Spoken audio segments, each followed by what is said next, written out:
So, good morning. Welcome everybody to this webinar on the challenges facing the Kurdistan region of Iraq these days. My name is Erwin van Veen. I work as a researcher for the Clingendael Institute, which is, for those of you who don't know it, a think tank based in The Hague, essentially engaged in the business of providing applied policy research. So we do a lot of work with the Dutch government, but also other governments, if they let us work independently, a number of multinational organizations and larger foundations and NGOs. Within our institute, we have a conflict research unit that tries to develop better insight into the nature of current intrastate conflict in places like, let's say, Afghanistan, Syria, Somalia, and so on. But also political crises that might lead to greater fragility, instability, and all the ensuing consequences. So what brought us here today was, I think, two things. One is that we have been looking as of late into the prospects of political reform and political renewal across the Middle East as part of a research focus that we've developed on the back of the insight that neither the Arab uprisings nor the events of 2019, 2020, the protests across Iraq, Lebanon, Iran, Sudan, Algeria, and some other places have really led to a lot of political change, right? The problems haven't gone away, and the mechanisms supposed to address these problems do not look like they have been improving much. So that suggests trouble on the horizon, including in the case of the Kurdistan region of Iraq, which could be considered a case study from that perspective. And in addition, of course, there are a number of recent developments that show that there are a mounting number of challenges on the not so distant and distant horizon for the Kurdistan region of Iraq, which includes the several incursions of Turkey into the KRI that seem to be creeping further southwards, the unsettled issue of the nuclear deal and the influence that Iran wishes to maintain in the region, of course, the nature of rule in the Kurdistan region of Iraq itself, and then some of the domestic discontent associated with that, not to mention the always tense relationships between Erbil and Baghdad. So that seemed enough reason to invite a number of smart people to share their views with us. And I'm delighted that we have Sardar Aziz, Dastan Jasim, and Kamal Chomani on board with us for this call. And what I've asked them to do is basically to take sort of 10 minutes each to talk about respectively the role of Turkey, some of the domestic issues going on in the Kurdistan region of Iraq, and then the role of Iran in sequence, so that we have kind of all the ingredients on the table, so to say, for a good discussion that can then unfold in the time that remains of this webinar. So that's how we will proceed. I should say that the event is on the record in case you had not noticed. That might be useful to know. And there is a Q&A function where you can type in questions at the bottom of the screen, and if the conversation allows for it, I will, of course, invite a number of those participating to briefly introduce their question and to enrich the conversation in that manner. With that in mind, without further ado, I think over to Sardar for some thoughts on the role that Turkey plays in the KRI these days. Sardar, thank you for joining us, and feel free to make any personal remarks or introduce yourself any further, of course, than I've done. Probably most people know you. Over to you. Thank you very much. Good morning, everyone, and maybe good afternoon to some, or good night, depend where you are in this little planet. Thank you very much for Clingendael and Erwin particularly, and Inga, is it? We wrote the brief together, and I truly enjoyed the collaboration and the teamwork and exchange of idea. It was interesting to have somebody from outside and two other people from different side of the border, and trying to make sense of this complicated, complex, continuous event since 80s, basically. our brief started with the comment of Süleyman Soylu, the Turkish Interior Minister, how they are willing to expand their bases and establish further bases outside their border and going into Iraq and other bordering region of Turkey. That it was interesting in a way that immediately followed by a visit of current Turkish Defense Minister Hulusi Akar that to the bases that has been established as a result of Turkish invasion into the area. And the Hulusi Akar's visit was basically done without any notification, let alone permission from neither Baghdad nor Erbil. And that is a clear hint signify that this zone or this space is no longer seen as a part of this two entity. At this two event, whether the statement and the visit, it has been lately, we have hearing from Mevlut Çavuşoğlu recently say Turkey cannot be limited within its current territorial border. And we have been hearing that in last almost a decade or more from Erdogan and others that Turkey has a right to go to certain places and area depending on justifying it on the basis of whether it's historical or regional or fence or any other. So there's a clear intention and justification from Turkey that they have intention to go beyond their border to establish their bases. And I think as our colleague who was expert more than us from Turkish military details and technique, he compared the Turkish current bases in the zone that has been occupied by Turkey in Kurdistan region of Iraq. And his comparison showed that the current bases are well maintained and modernized, and in comparison to the Turkish bases within the Turkish border, they are more up to date with the technological. And this in comparison clearly show that Turkey is not there for a brief intervention or as they have done in past, or their aim was not just a short time being there or having an operation as they call it. It clearly showed that their aim is there to stay. And the report, I think we focused mostly on events based and how the event happening and what's the intention behind it, and then we assess the impacts. But it's interesting to also to highlight the idea base behind that. I think the current atmosphere in Ankara shows that Turks are thinking that they are, or they could become, or they could be a regional power, and they're thinking of regional power, see that there's a current transition or a crisis in a liberal order that gives them opportunity that they could play and look after their own interests. We see their crisis with NATO, with the European Union, with their regional power. And this has been also from ideational perspective seen with Davutoğlu's idea of Lebensraum, that Turkey as a living being, as an idea, and came from European far right actually, to see state as a living creature that has a right to grow and expand and go elsewhere, and that has been synthesized actually with Turkish history or Ottoman history. Then they could go back to the area they once they used to have, whether culturally or thing. I think that even the zero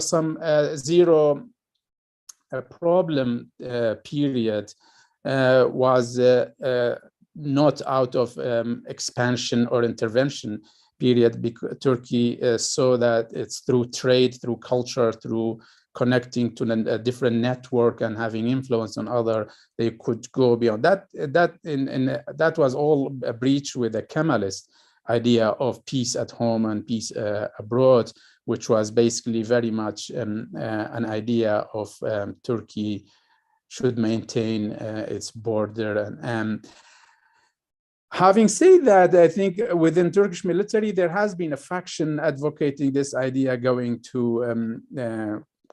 Kurdistan mountain and establish bases as a way to fight PKK.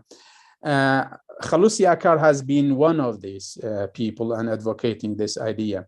But now there's a combination of ideological, military, and interest, and also seeing opportunity that Turkey could go. And we have been seeing people from US and other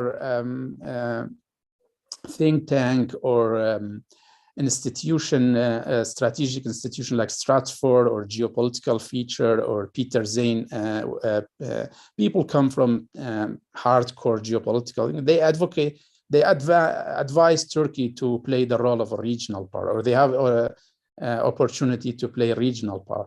So this whole, I think, could be seen as a background of Turkey aim and intervention.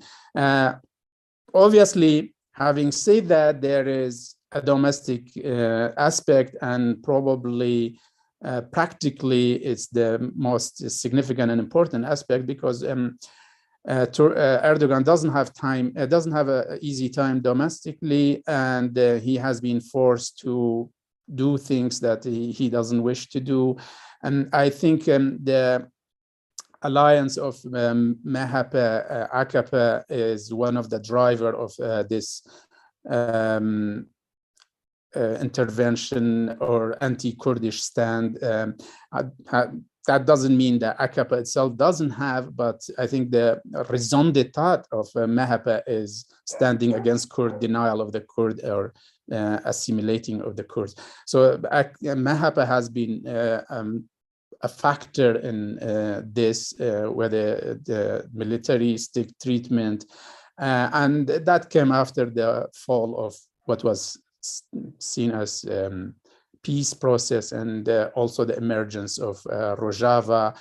Any emergence of any Kurdish entity, no matter where in which part of the world, I think worries Turkey. So these are whole background. And I think in the report, we also focused how the KRI politic has been responding to that, and especially the KDP, because most of what's happening within the KDP, say, influence or area or zone of control, no matter how you express it. And I think before going into the detail, it's important to know that unfortunately the Kurdish politic hasn't overcome the civil war structure. And that civil war structure that basically mean that the Kurdish political party try to control their zone, to push the other out of their zone, to create a zone free of their competitor, having total control, not tolerating the critique or differences. And that apply to PUK, to KDP, and to a certain extent to PKK also. This idea of not being able to overcome the civil war has hindered the Kurd to establish institution, organization that go beyond their own organization or their own party or their own elite interest. KRG probably one of the institution, but we see the maintenance or continuity of the civil war polity has basically limited KRG or crippled it in many ways. We still call for a unification of the arm and end of the party militia, or end of the two-zone area. So the other aspect of the Kurdish polity is that the Kurdish political party, they cannot establish a worldview, go beyond their own organization. Their own organization, their prime reason of their existence, and the maintenance and the survival of the organization has been the core of their philosophy. So they divide Kurds, whether if you belong to their organization, if you are KDP, or if you are PUK, or if you are PKK, you are a good Kurd, or if you are not, then you are suspicious, or things. That this division has hampered Kurdish politics in a way that never have a true peace within themselves. The Kurdish political party never being able to overcome their division or trust each other or go beyond their organizational interest. I think also the regional intervention or Kurd has been trapped into a particular sensitive geopolitical region that they cannot establish a relationship with two countries if they are with Turkey, then they are against the other. If they are with Iran, then they are against the other. However, currently Iran and Iraq, you could have relationship with both sides because the two countries are symbiotic in many ways. I think we see this when the gas issue with the Kormor these days happen, how these relationships are intervened and how the political entity within Iraq are acting and behaving accordingly to this relationship. We assess the impact of the Turkish intervention. I think militarily, Turkey probably has achieved a certain goal. But Turkey is far from limiting PKK or basically ending its movement or maneuverability. And I think PKK has went beyond that limit to be eliminated by military means only. And this maybe Turkish military through drone or other military have certain achievement, but have failed to reach the main goal. And I think politically, probably the AKP-MHP coalition could play that as a tool for their election, which probably comes next year. But one thing I think has played differently, the Turkish intervention for first time has unified Kurd, and there's a sympathy for Kurds, whether from Iran, Iraq, or Syria, or Turkey. There's a feeling of pan-border Kurdishness that go with the help of technology and this war situation. You see a feeling of Kurdishness that people are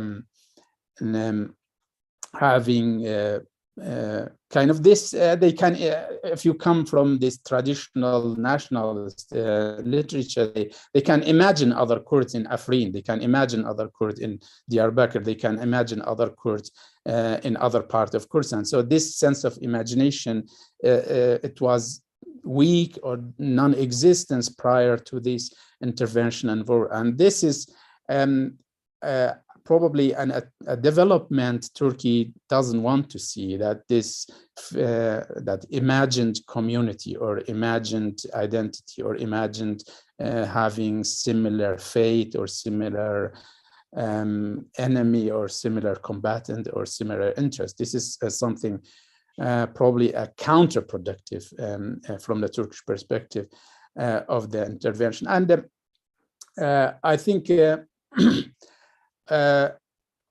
Turkey-Iraq relationship and Turkey-Iran relationship has become far more complicated as a result of this, as we see in the recent day how the Iranian foreign minister trip to Turkey has been cancelled.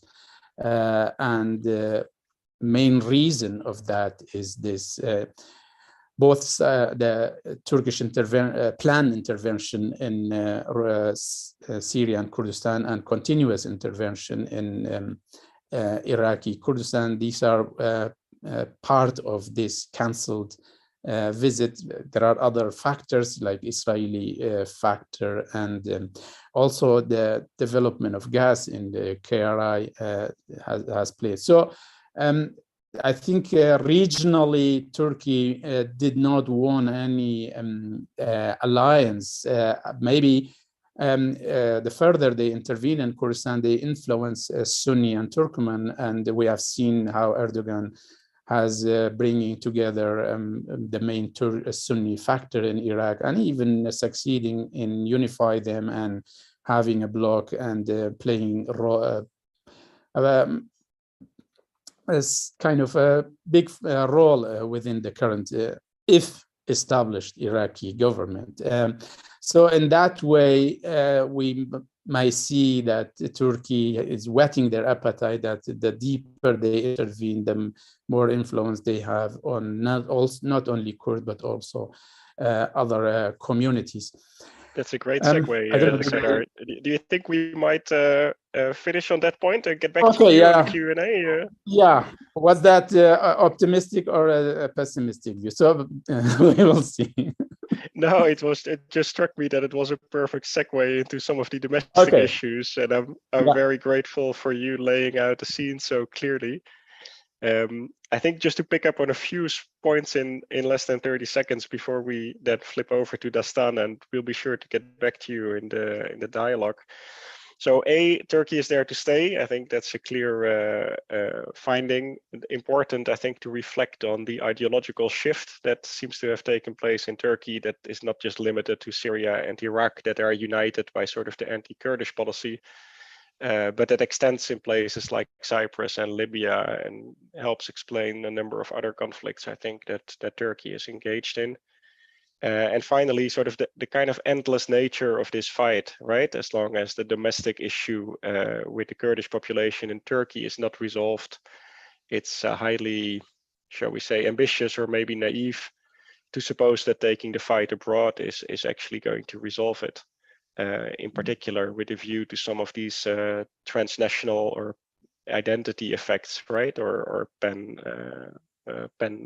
nation state identity effects that you're describing.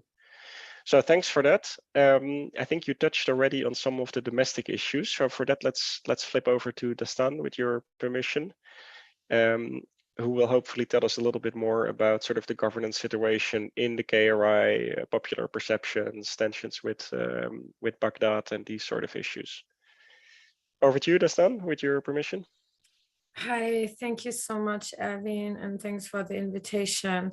Yeah, so I will try to kind of give a throwback of what the political actors at play are here domestically, what are the Kurdish parties, right? And then get into the current situation, the current problems that we have on different levels. So obviously, one of the main actors that was already mentioned was the Kurdistan Democratic Party, which was founded in 1946.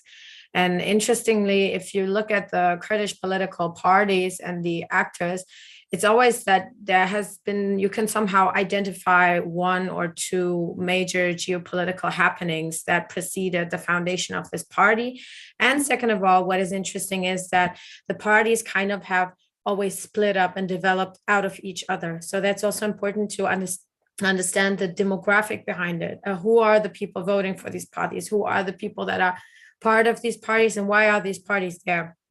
So obviously KDP, coming from the 20s, 30s context of Kurdish uprisings against, on the one side, the developing Turkish state and French and British occupational powers, and then later on, a new Iraqi republic.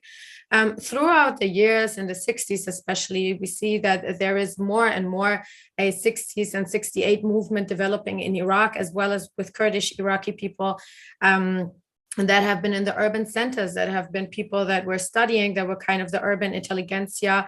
And these people have also organized themselves under the umbrella of the KDP, most famously people like Ibrahim Ahmed or Jalal Talabani. And these people have then continued to be part of the party, to be the core of the political bureau of the KDP, which was developed in the 60s and which has kind of changed the structure of the KDP from a more family-centered party, like even, following the lead of the founder, Mustafa Barzani, to a party that has the tribal core, you can say, and then also like a political core that these people constructed. What we see then is that there was a lot of fighting going on, the Iraqi-Kurdish wars. Two of them were happening in the 60s and 70s. And in the end, the war was ended, however, specifically because of the Algiers treatment of 75. And consequently, because of this treatment, the PUK, the Patriotic Union of Kurdistan, was founded, which in general, we can say used to have more of a leftist social democratic background. But, you know, these things in the end just turn out to be words. Then we continue, you know, and throughout the 80s with the Iraq-Iran war, which has been the most important war. I always have to repeat myself in my presentations. I have to say the most important war to understand anything that is happening nowadays in Iraq. You know, a lot of people jump into Iraq from 2003 on. They start with George Bush, but you know, the George Bush Senior and Ronald Reagan and these kind of people are more the people that you should probably look at. And what we see in this 8-year-long war, and this very, very bloody war between Iraq and Iran, is that also in this time, the so-called Arabization policy by Saddam Hussein, as well as the Anfal operations, a series of genocidal operations against the Kurdish population have been going on, and that, you know, armed groups under the umbrella of the PUK were fighting against the regime, although there was already a start of the competition between KDP and PUK happening in this time, which unfolded mostly in the 90s. After 1991, the Kurdistan region was founded as a de facto autonomy. In 1992, there was the first elections of this de facto autonomy, and they pretty much ended up in a 50-50 situation between KDP and PUK. There was a lot of armed people at that time. You can imagine there was a lot of people that were fighting against the regime, or even for the regime, for Saddam Hussein, and that were armed, and that were all kind of in this emerging autonomy. And when in 1994, the so-called Brakuji, the Brothers' War, broke out between KDP and PUK, you know, you had thousands of people fighting for a lot of influence, money, all kinds of stuff. Also, what you have to keep in mind is that at this time, Kurdistan region was under a double embargo, not only the embargo that Iraq was under, but also under the embargo of Saddam Hussein. So a lot of poverty, a lot of violence, a lot of war.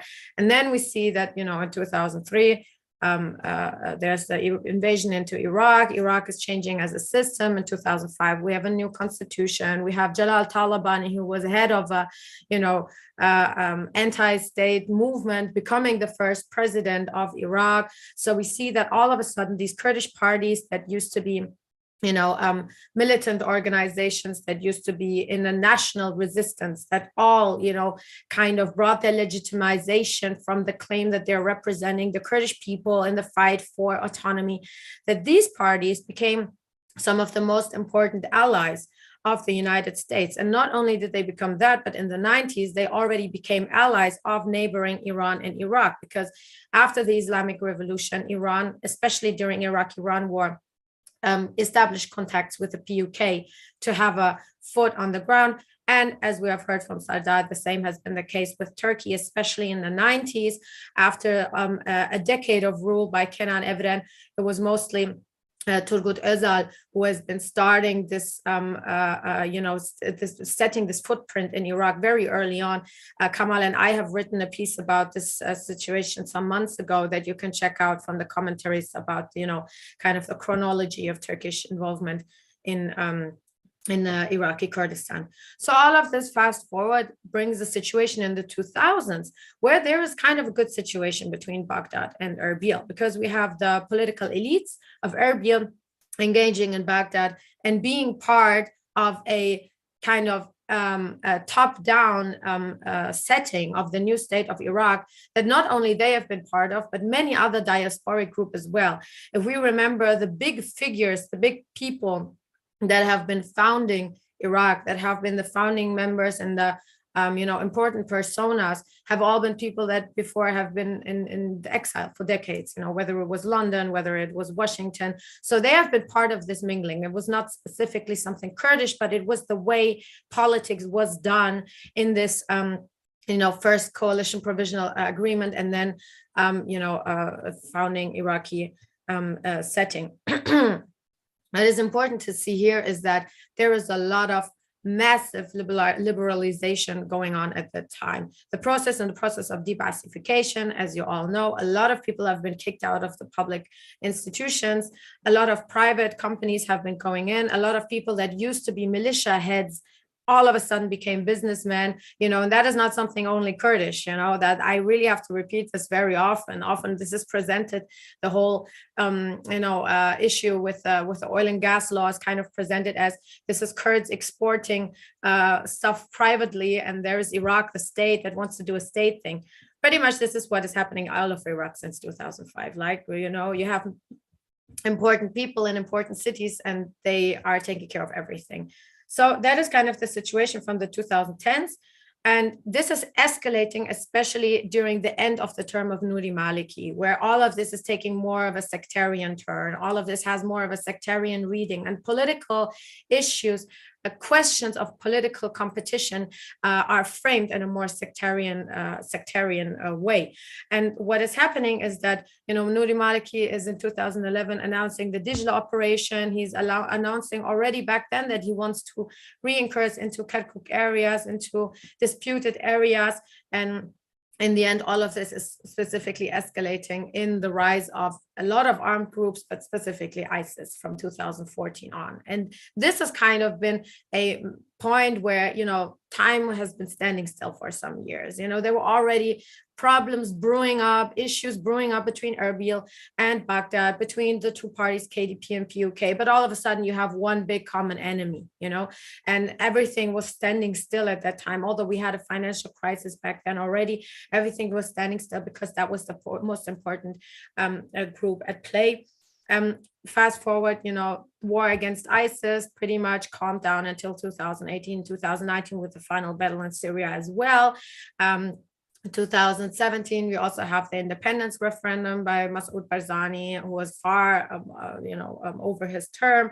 Due to the referendum, a lot of areas have been lost. A lot of Kurdish disputed areas have been lost to the hands of the Hashd al-Shabi, the Iranian-backed militias that have been committing grave human rights abuses in these areas. And then after that, we see that kind of Kurdistan region is in a total deadlock. We have seen that Masud Barzani, the son of Masud Barzani, has been coming into power. We have seen that, there was big crackdowns on freedom of speech, on all of these issues, but this is going hand in hand with a crackdown on protest and free journalism in Iraq as well. So what we see in 2018, 2019, 2020, and all the last years really is that every year you have a big protest wave.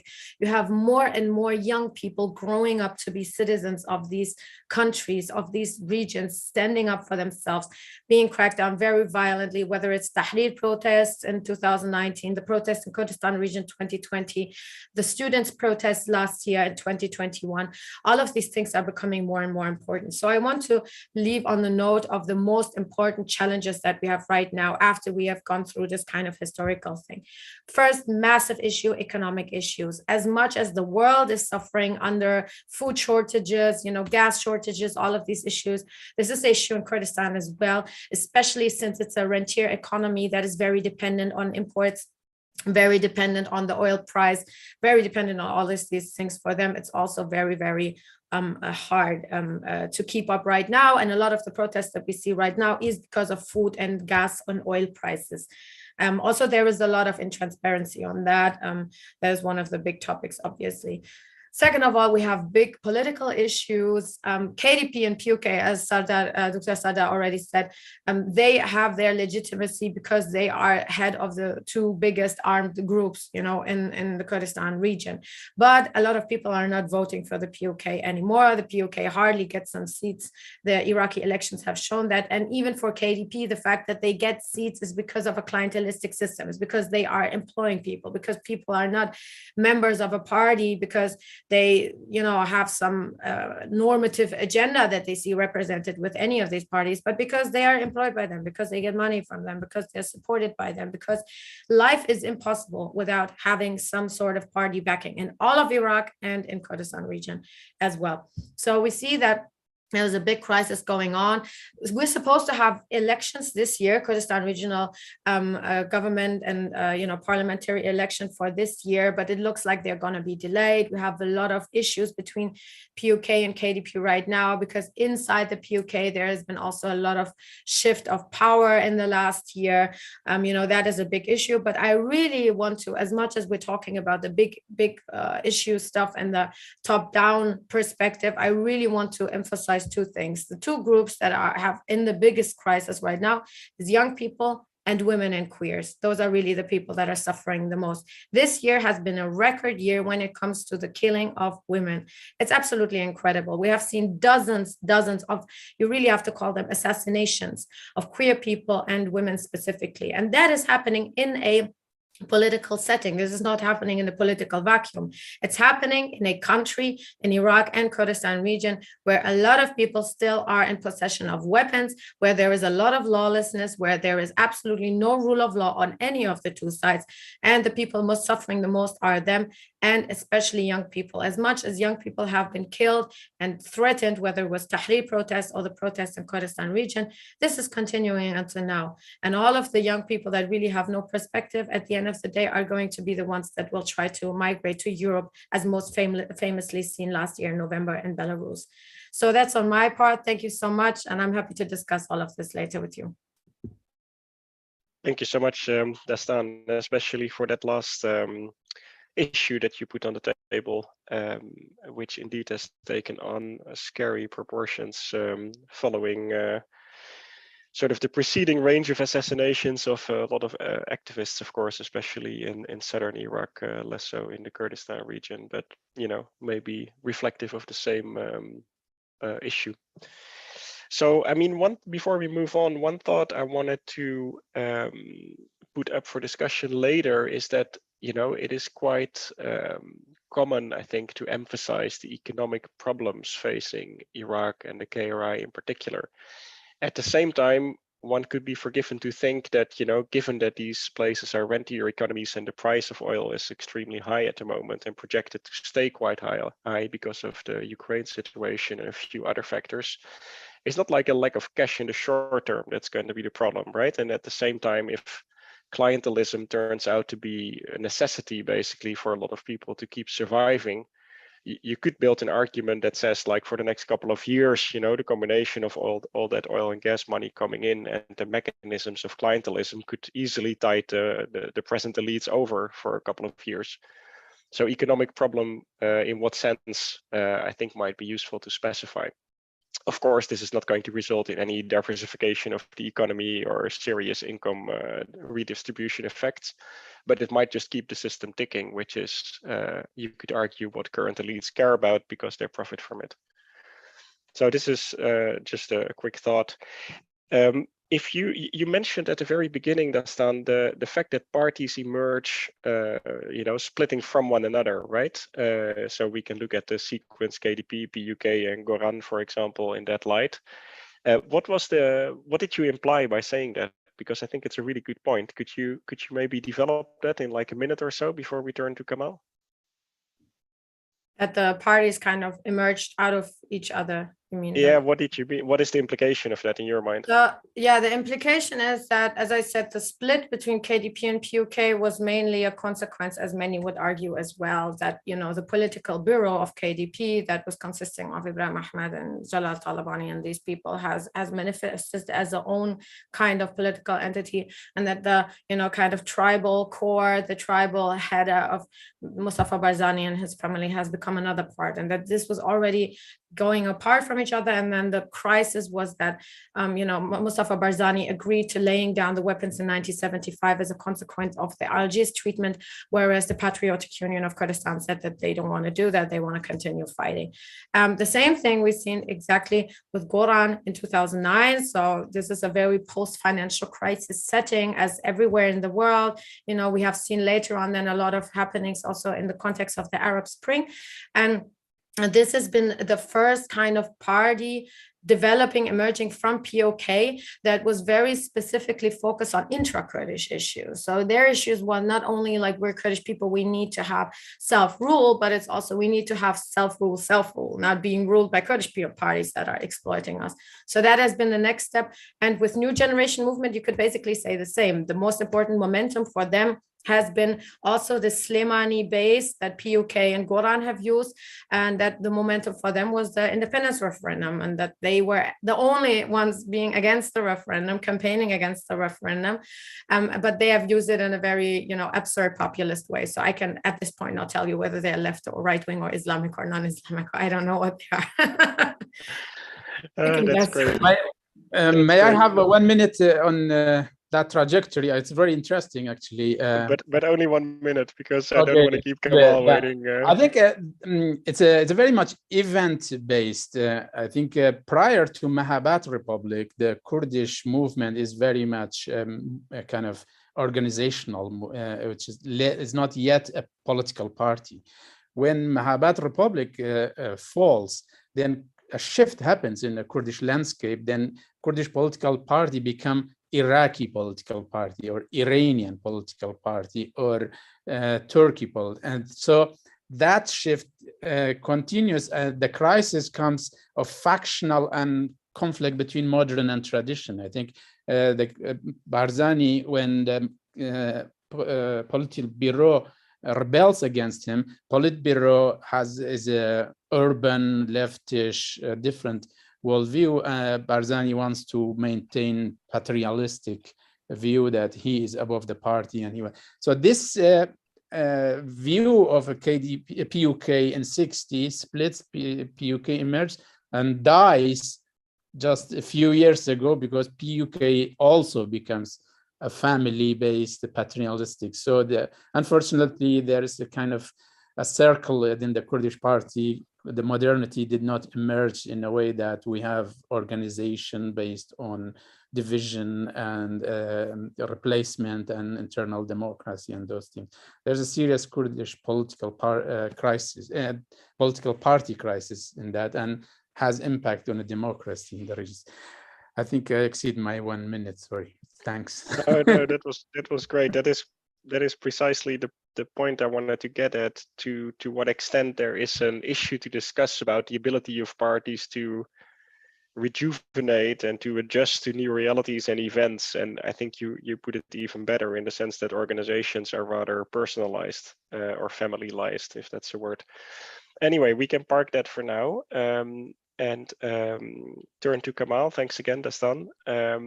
Kamal, I think, will come in on some of the issues linking Iran with the Kurdistan region of Iraq, which includes sort of the economic relations, the nuclear deal, the role of some of these Hashid formations that some of us already refer to. So without further ado, Kamal, would you like to pick up, please? Thanks, Erwin, and hello, everyone. And it was really a pleasure to listen to Dastan and Sardar to talk about the issues that we are suffering every day, especially the citizens back home. And so I recently wrote a policy brief for Clingendael, and in which thankfully Erwin was also supervising. So the title of the policy brief, in which was published in March 2022, Big Brother is watching. So with the Big Brother, I want to start from there. We mean Iran in the region, especially with the Kurdistan regional government. They think that they are the Big Brother, and and in the Kurdish culture, in the Middle Eastern culture, the Big Brother is someone who makes the decisions, at the same time also wants to take care of you. And Iran tries to deal with the KRG in a way that it's a regional power, and the Kurdistan region should exist within the borders of Iraq. However, it should not exist beyond the constitutional framework that Iraq has provided for the Kurdistan regional government. And that's where when the conflicts have started between the KRG and also between Iran, because the KRG in recent years, they have tried to use some sort of powers beyond the Iraqi constitutional framework. At the same time, KRG in the especially after 2003 has tried to be friend with the countries that are not friendly with Iran. First, Turkey, Saudi Arabia, and eventually with the recent rocket attacks. That was, KRG, especially at the time of Masud Barzani, who was an intelligence person who has been heading the security intelligence of the Kurdistan region. He has already established some sort of secret intelligence network, including with Israel, and also like inviting some, and also the KRG exports were eventually giving for Israel. That has also irritated Iran in the region, because they think that the KRG is being used with the enemies of Iran in the region. However, if we go back to the history of this relationship, the Kurdish national resistance movement, they have always taken advantage of Iran during the Shah regime and also post-Shah regime. And during the Shah regime, it was Mullah Mustafa was taking advantage of the Iran-Iraq rivalry, and until 1970s, when the Algerian agreement was signed, and the Shah regime left the Kurdish nationalist movement led by Mullah Mustafa alone. And at that point, the sort of relationship was that strong when the Shah regime withdrew from supporting Mullah Mustafa. He said, he talked to one of the Iranian daily newspapers that my work was done. So somehow he showed himself that, without Iran, he cannot continue fighting against the Saddam Hussein regime. But then, the PUK was established, and then although the PUK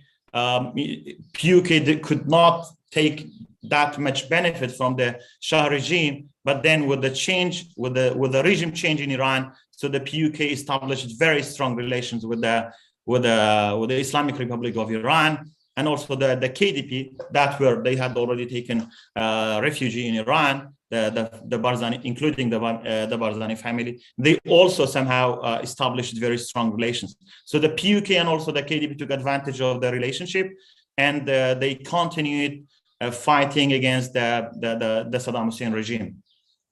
And so until 1991, because it continued like this, and even during the days prior to the Kurdish uprising in 1991. So again, Iran also helped the Kurdish parties, because the Kurdish parties at that time, sadly, we haven't had a united nationalist and Kurdish national resistance movement. We have had different political parties, and even fighting against each other at the mountains. Like we have had the civil war between the Kurdish political parties during the Kurdish fight against the Saddam Hussein regime between the KDP and PUK.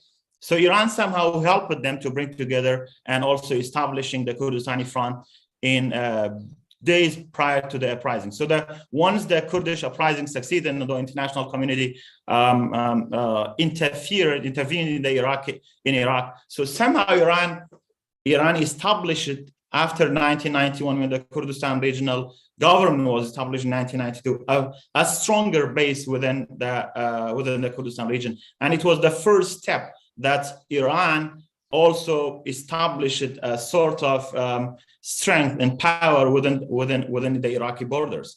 And so Iran also took advantage of the Kurdish political parties' differences and civil war during the 90s. So it continued like this, and however, with the Iraq regime change, so somehow again it was on the benefit of Iraq. At that time, Iran didn't only have the Kurdish support, especially the PUK, but also had the support of the Shia political parties in Iraq. So it established a stronger base, not only in the Kurdistan region, but also in the entire Iraq. So Iran became so powerful. Once Iran became so powerful, and also the PUK-Iran relationship made the PUK became stronger in Baghdad. And also somehow the PUK policies was, a strong to further work with Baghdad. And also it has always helped the Iran policy in Iraq, which is a united Iraq where the Kurdish and where the Shia are the majority Shia should lead Iraq. Kurdish should be the strongest component in Iraqi politics, and then the Sunnis, because Sunnis, they have, during the Saddam Hussein regime period, there was a 8-year war with Iran, and then Iran. So and then Iran also have always had a huge influence in the Kurdistan region, and it became even stronger when ISIS attacked Iraq. When ISIS attacked Iraq, especially also the Kurdistan region, so Turkey had a very strong relationship with the KDP, KRG. Turkey didn't respond to the calls of Masud Barzani, and also at the beginning, international community didn't interfere. And then it was Iran somehow also took advantage again to further control, to further dominate the Iraqi politics, interfered in Iraq, and I think they were very much successful, and until the end of the days of ISIS war. But and also for Iran, it was also a win-win game for the Kurdish party, especially the PUK, that they didn't have much support, and also Iran, because both they considered ISIS as an existential threat to the entire population of Kurdistan and also Iraqis. And also Iran, so somehow, they have always considered Kurdistan as a security concern. They have always securitized their policy towards the Kurdistan. And interestingly, they have also took advantage of the Kurdish political parties in Kurdistan region to fight the Iranian Kurdish political parties that Iran was not unable to eradicate or to neutralize their presence on the mountains until 1992, when the Iranian government forced the KRG and KDP and PUK that the Kurdish Iranian political parties should lay down arms and take refuge in the Kurdistan region. And, after the Kurdish political parties, Iranian Kurdish political parties took refuge in the Kurdistan region, so Iran didn't leave them alone. Iran started a series of assassinations. They have assassinated almost between 200 to 300 Kurdish activists and politicians from Iran, whereas they were not fighting against the Iranian regime to have at least to have legitimacy, to have any excuse to fight them, because it was some sort of agreement between the KRG and Iran that these Kurdish political parties lay down arms in the Kurdistan region. And then so the Islamic Republic of Iran, they have also considered the Kurdistan region as a market, as an export market. At the end of 90s, the Iranian exports for the Kurdistan region was just less than $100 million, but in 2003 it reached to $4 billion, and now it's still continuing the same way. And also the Kurdistan region is also like a transit way to Iraq and also to Syria. And another point that I want also to mention is like the border, the Turkish assertiveness and Turkish new offensives in the Kurdistan region. It has made concern for the Iranians. And interestingly, so as I said, and also Dastan and Sardar mentioned, that the Kurdish national resistance, or even the Kurdish political parties, we do not have a united vision, or we do not have a united national interest or policy. And that's why, on one hand, Turkey is very much aligned with KDP. On the other side, the PUK is very much aligned with Iran. And I can say PUK is serving Iranian interests in Iraq. KDP is also interesting in the interest of Turkish interest in Iraq. But however, if we have had like a sort of Iraqi policy or national Kurdish policy, we could have served our own policies in Baghdad, and we could have also established better relations with Baghdad instead of having all these problems. But also, I can understand somehow, the KDP and PUK, they have had a civil war, and they always consider each other an existential threat. We still don't have a united Peshmerga force. We still have two zones, KDP and PUK. We still have two Asayish forces. But interestingly, Iran was also like, there's also the PKK in between all these actors and conflicts. The PKK has established the mountains have always been the Zagros Mountains, which is the heart of the Kurdish land. They have always been a source of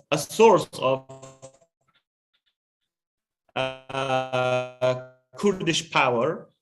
This saying that no friends but mountains, to some extent, is true. And the Kurdish political party, the Kurdish residents have always used the mountains. And the PKK, they have also established the military bases.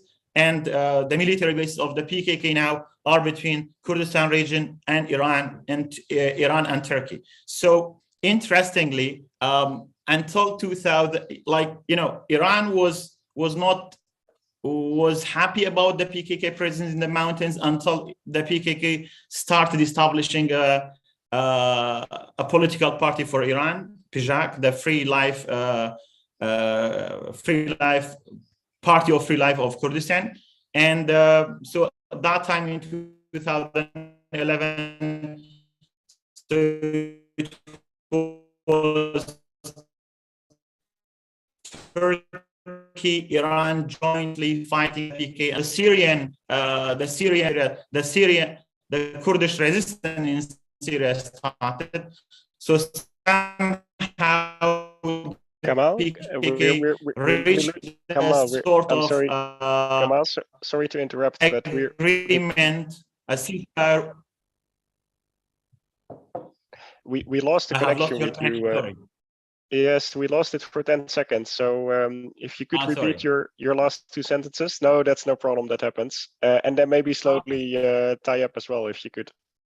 Okay, no problem. So yeah, in 2011, there was a sort of agreement between Iran and PKK that there was a ceasefire, that the pro-PKK party will not fight Iran, and also Iran will not shell the PKK bases, and they will not jointly with Turkey fighting in the PKK. But during the ISIS war and also the Syrian crisis, so this sort of connection between the PKK and Iran, they are not operating with each other, but they are not fighting against each other, because in Syria also somehow the PKK or the pro-PKK parties there, they needed some sort of ceasefire with the Syrian regime.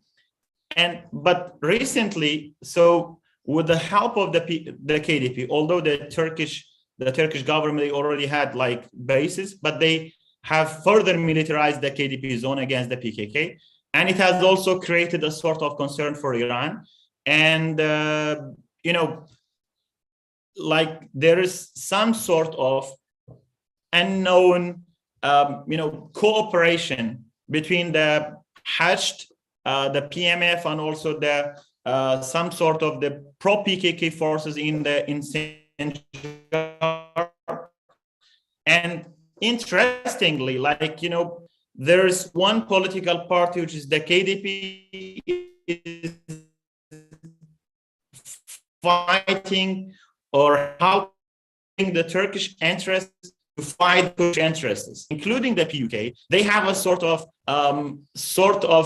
policy where how to survive, how to improve your interests within this within the conflicts of the regional conflicts between the Turkey, Iran, and Iraq. So that's why, you know, there's also some sort of PMF rocket attacks on against the Turkish military base in Bashik. So we don't know how this dynamics will change the Iraqi and regional politics, but it seems that, you know, the future of the Kurdistan region will see more and more Iranian intervention, not only to strengthen their clout in Iraq, but also to counter the Turkish presence in Iraq, in the Kurdistan region. But also, no matter, also there are still some news reports within the Kurdish media that the Israelis they have had taken advantage of the Masud Barzani connections and intelligence in the Kurdistan region. So I stop here, and then looking forward to the Q&A. Fantastic, Kamal. Thank you so much. That was a really interesting overview. And your last point on PMF factions linked to Iran and the PKK, with a lot of question marks around the exact nature of the relationship and any support. That brings me to one of the forward-looking questions that I thought could be interesting for us to discuss in the half an hour that remains.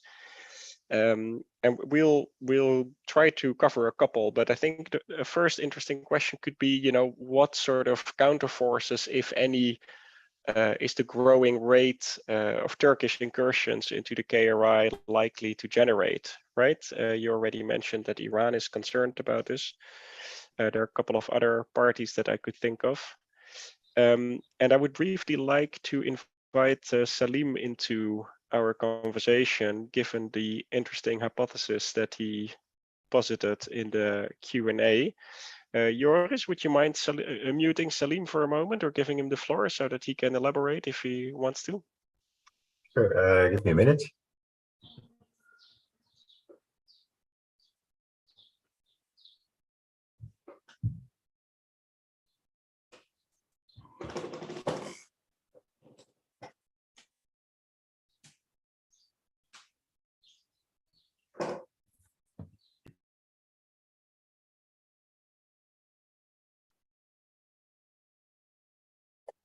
I think he already left. Oh, that's a pity. Okay, well then we will just go ahead. You can have a look in the Q&A yourself. Like, he's basically saying that you know, Turkey's first aim seems to be to create a stronger base of operations in the northern mountains, so Metina, Zap, etc., as a precursor to a far larger offensive on the Kandil Mountains, sort of the area more towards Iran. So what I think would be interesting to hear from all of you is just a very brief reflection on, you know, what is your assessment? I mean, is Turkey just going to go on basically as it has been doing so far with little protest or interference from Erbil or Baghdad? Or is this going to pave the way for, let's say, greater Iranian support for the PKK directly or indirectly? You know, Hashid formations linked to Iran creating greater trouble in the Sinjar area, for Erbil airport, you know, these kind of symbolic attacks. Might there be yet other consequences that we could see that create a bit of a conflict escalation risk, so to speak? So let's start off with Dastan. Thanks for putting your hand up, and then we'll just do a quick tour. But if you could limit it to a couple of minutes each, that would be great, and save us some space for some other questions. Over to you, Dastan. Yeah, I'll keep it really short, especially on the hypothesis on cooperation between pro-Iranian groups and PKK groups. I would basically say, I think in the Kurdish setting, we're so used to many parties always being in conflict with whatever Kurdish actor you see on the ground, that if they have a non-conflict agreement, this is already alluding to some cooperation on the ground. which is not happening, you know. If you look at it, one basic example for it is the access to Sinjar. Right, the access to Sinjar is going through a couple of Hashd al-Sha'abi checkpoints. And even for pro-PKK people, this is very hard to reach, you know, this is very hard to take care of. And when you look at it also in Sinjar right now, the situation, it's a PUK situation. It's not that someone is really supporting them on a big scale, but it's like kind of like a no conflict situation where people are still waiting for the bigger picture to develop. So I think Iran will not really do anything greatly in favor of that. But what we know, and what is also the point with the Kandil versus Metin Azab story, is that if you look at the speeches from Erdogan from last month, he specifically said, he did not only said that he's going to create a safe zone in Rojava and Western Kurdistan, he said that he is going to create a zone all along the southern border. And that is a very important term, because that is a terminology that in Turkish history and Turkish propaganda kind of has always been used to describe the border that they have with the Kurdish population.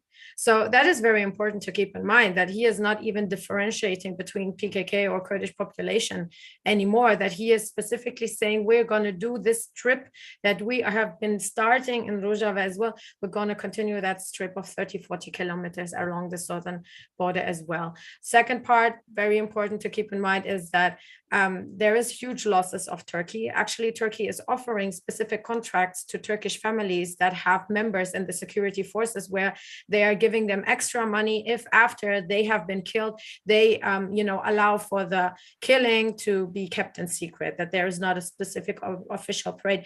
And if you are someone who knows these kind of operations, you would recognize the difference between the operations 10 years ago, where when many soldiers were killed, they would be brought back. There was a lot of parades. There was a lot of stuff medially.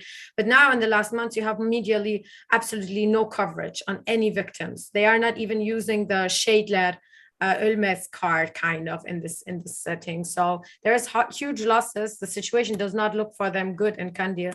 And the Metin Azab thing is more in the context of the southern border thing. Thank you. That's very helpful. Yeah, that links Syria together with Iraq, as some people already rightly flagged in the Q&A, that Turkish policy with regards to these countries, departs from a shared premise, obviously, that we shouldn't lose sight on. Sardar, any quick reflections from you on this? So counter forces that Turkish incursions and the presence might generate or not? Yeah, I think one thing I was thinking about it, where Turkey stops. I think Turkey stops only where it could be stopped. I think where Turkey could face a power or a force that they could limit their expansion. Otherwise, they are interested, whether from aerial or from land or from proxy, to intervene deeper and deeper into the region. And we have to keep in mind that the State Act is never for one reason or for one factor. And PUK may be the domestic or international justification for a thing, but Turkey has interest in the playing a role in Iraq, playing a role in the region, have influence and reaching the Gulf and having trade and becoming partners, especially with the US kind of right-sizing their shape or their influence or their role in the region. So they see themselves as an actor they could play. And we see kind of resistance into that in Sinjar and Shangal, as we call it in Kurdish. I think this area is a macro example of the whole region, how two big power in the region, where the regional interests are coming to face each other and trying to use and abuse domestic and local issues into their own interest. I think we have to keep in mind before everything, Yazidi people have been paying an extreme huge price for this. I think after their ISIS genocidal attempt, Now they have been divided. They have been kept in the camps. They are not allowed to return, or there is no condition of their return. There's no reconstruction there. So it's a huge human price this community are paying, and they have been really divided among these forces, and which it's really a sad perspective that this division within Yazidi might make Yazidi a very small divided entities, and eventually might disappear as a cultural and a rich cultural and religious and kind of entity or existence that have been existent for millennia.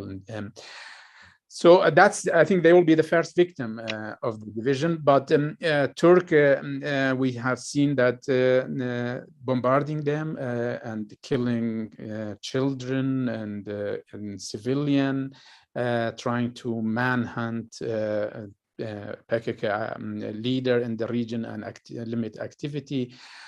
So well, I think is Iran directly intervening? I don't think so. Is Iran capable of limiting Turkish expansion through the Hashd Shabi?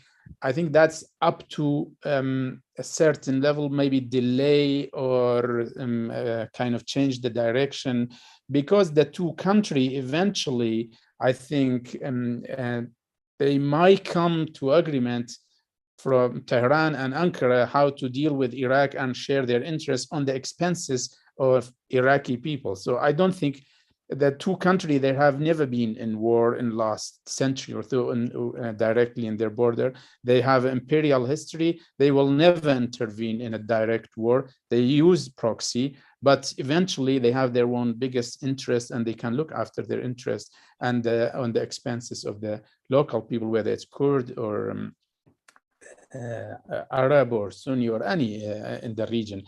So the prospect is grim somehow. I think the conflict will continue until we reach these two power reach station that they could look after their interest or divide their interest or may involve into the managed. That can divide the I think both countries have a huge interest in it, and they could probably come to agreement how to divide that. There are other issues which could be kind of influential in the region, how Turkey will deal with the water issue in Iraq, with dividing community, with other things. I think water will become extremely detrimental factor in Iraq and will shape the nature of Iraqi society, will explode the urban sector in Iraq, will create domestic migration, a big instability, and Turkey can exploit that to its interest as long as Iraq is weak. And Iran is doing the same. Iran has cut all the water from Iraq, but there's not much coverage of that, understandably. Thanks. So that's how thanks, I see it. Yeah, that's very helpful. It's nice. It's good of you to flag water as a potential other source of much greater tensions than these sort of geopolitical struggles by proxy that we tend to be so focused on. So thanks for that. So before zooming out for our last sort of topic to discuss, Kamal, what does this look to you like from sort of Tehran's perspective, insofar as you can divine it, sort of these Turkish sort of incursions, operations, maybe also tied to what Paul Aerts mentioned in the Q&A on the role of Israel, that seems to be somehow, connected, through the KDP in any case, even though it's difficult to assess what's true and what's not. Any quick thoughts on this? Yeah, I believe that Iran is not happy about the Turkish Turkish expansion. To some extent, it may not be unhappy with the Turkish military offensives against the PKK within the KDP borders, because Iran wants to further influence the PKK on the borders. Because if Iran cooperates with Turkey I think the PKK will be in a very difficult position in the Kandil Mountains, because Kandil is very close to the Iranian territories, and this is the first point. And secondly, Iran is also concerned about the gas and oil of how Turkey has took advantage, and now that there are we have seen a few days ago that there have been some rocket attacks against the Hormuz and some other gas fields, and it's very simple. And first it's the Shia militias, they don't want the KRG oil exports, and based on the Iraqi Federal Supreme Court, they want to show themselves that they protect the Iraqi resources, and they and on the other hand, it's also Iranian factor that Iran probably is behind. They are directing them for such rocket attacks, because Iran is not happy about the recent meetings between the KDP-PUK and Turkish officials, where they have somehow agreed to export the Kurdish gas to Turkey and then maybe later to the international market. And also Iran wants to have dominance over the gas market in the region, especially, and also how to they want to make sure that Iraq continues buying the Iranian gas. And but I also wanted to add something to what Dastan and Sardar said about the Turkish expansion. Without the KDP cooperation, Turkey will not be able to have this in KDP zone and also in the KRG. And I think Turkish expansion beyond the KDP zone is not easy. They have some sort of uprising against the Turkish bases, and if it was not the KDP, the people of Shiladze and some other areas in KDP zone, they could have there could have been more protests against the Turkish bases in the Kurdistan region. However, we are not. Turkey is not only in war with the Kurdish population, with the PKK. It's in war in Turkey, is in Syria, and now is in Bashur in Kurdistan region of Iraq. So I think for the short term, Turkey may try to expand, but eventually there will be a sort of Kurdish resistance against the expansion of the Turkish military bases, because they have created huge problems for the entire population on the borders. And it also depends on the next Iraqi government, how it will be, whether the next Iraqi government will be strong enough to somehow take the problem into the United Nations, or to stop the Turkish offensives within the Iraqi borders. And Turkey not only has a military base within the KDP zone, but also they took advantage of the ISIS war, in which at the beginning they were quite happy about the ISIS, and they took advantage of ISIS and built expanded the military base into the disputed areas. And again, as I said, it depends on on the next Iraqi government, who will be the prime minister, and whether the government will be strong enough to oppose the Turkish offensives in Iraq. Thanks a lot, Kamal, for sharing these insights. I see you have a point, Dastan, but allow me to sort of briefly frame the last issue for your reflections, given that we have 10 minutes left, and then maybe you can weave your commentary in your response, if you could be so kind. So if I zoom out a little bit after having listened to all of you, the weight of history is quite significant, right? So the two predominant Kurdish parties, the KDP and the PUK, are in kind of a tough situation given the problems on different sides. So you could, on the one hand, think they might be better off by playing Baghdad, Tehran, and Ankara off against each other to the extent possible and suffer some constraints in the process, which will turn the region into the KRI, I mean, into a kind of player and payer at the same time, right? So they might gain some concessions and maintain some of their power positions, but at the same time, there will be a price to pay. An alternative strategy could be to strengthen the relationship with Baghdad, right? And to make the KRI a more solid component of federal Iraq, where the KDP and PUK used to be able to work together quite effectively, which has been rather different in the formation of this government. So there's a lot of barriers, I think, linked to each scenario, which might just result in sort of a mix of all of these with relative stasis, right? It's difficult to advance on each of these fronts. It's a bit like a catch-22 in a sense.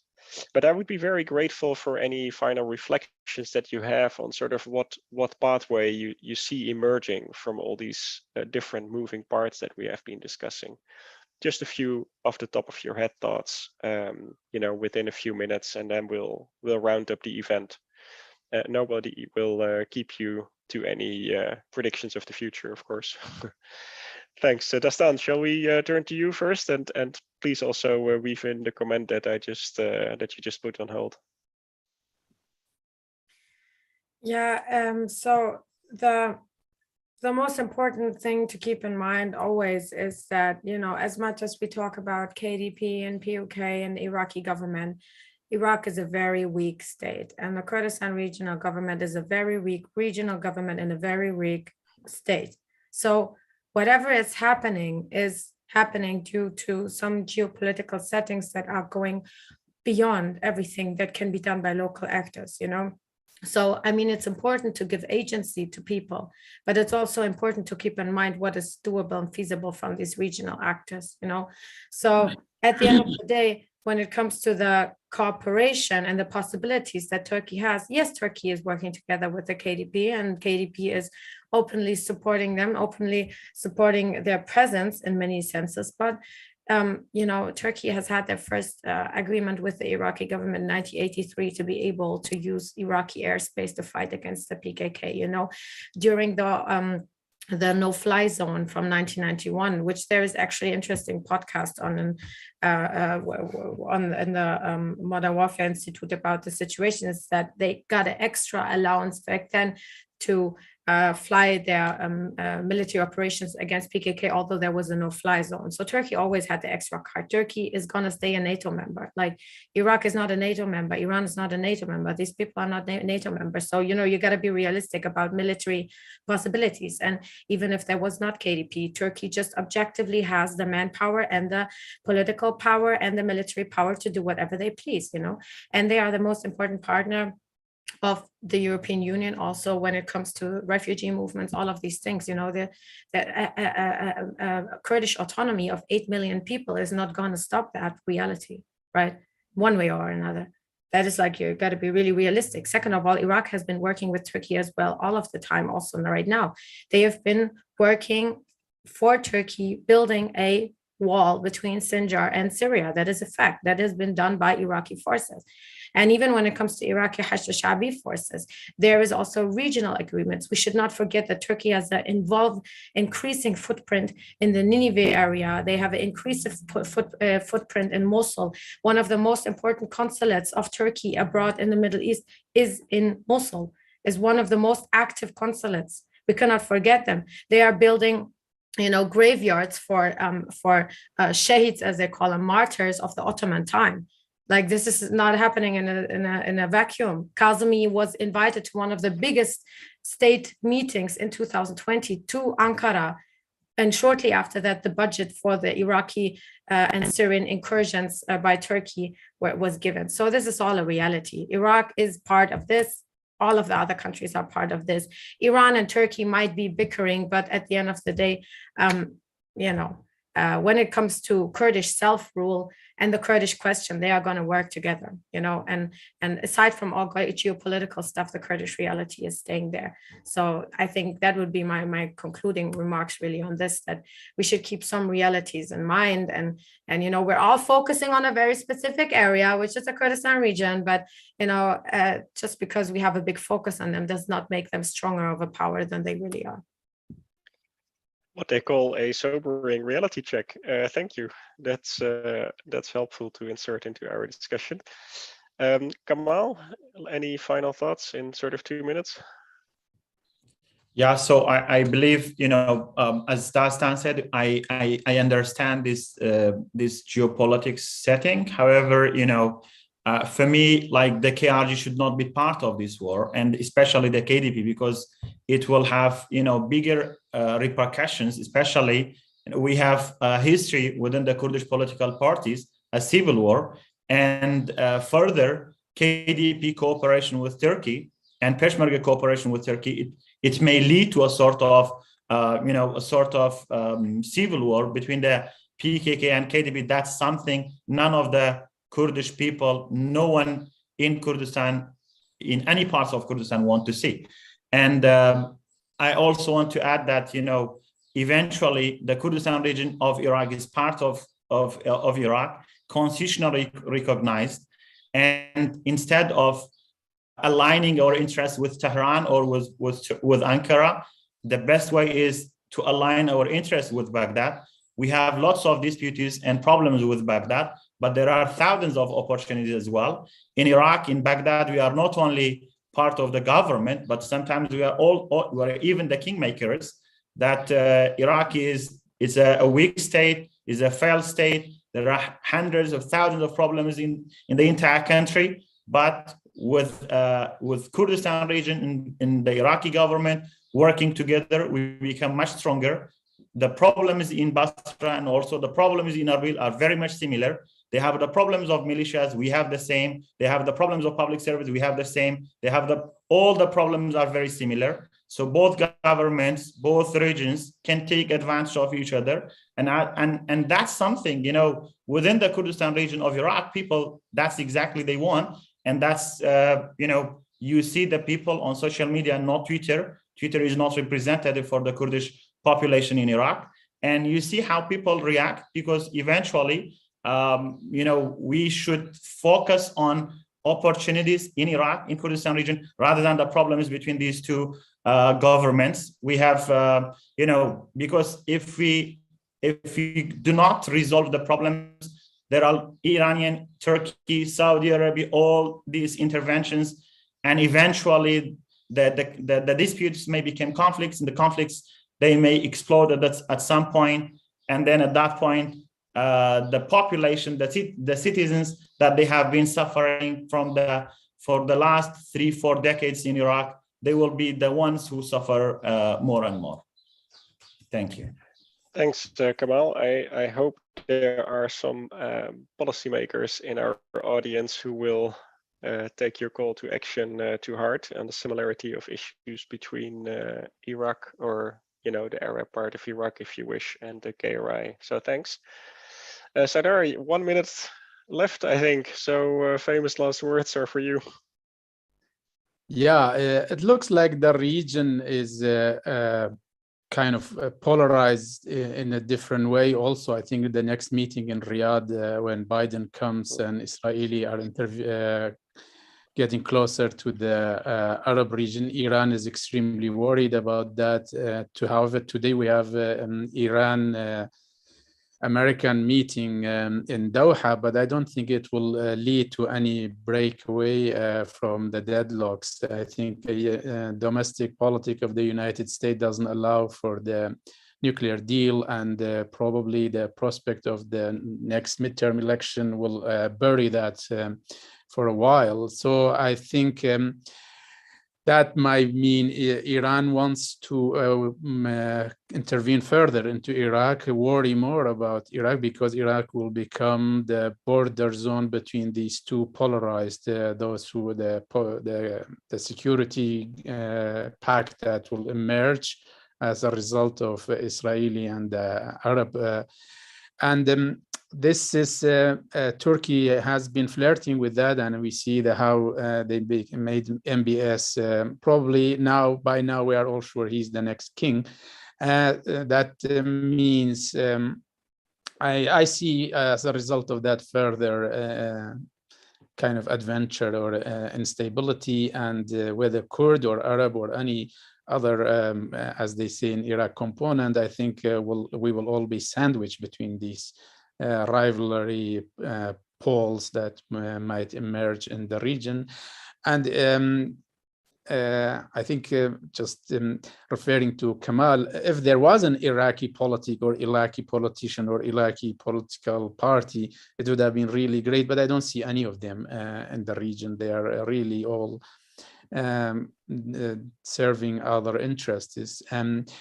As a result, I think while oil is high and probably there's no shortage of cash, I think poverty will rise in Iraq, instability will rise further from and the regional power will exploit this further than I'm gonna cut you off, Sardar.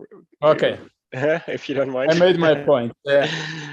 Thank you. Thank you very much for everyone, and for Clingendael, and for you, and for Kamal, and I think before everyone, Dastan. Thanks.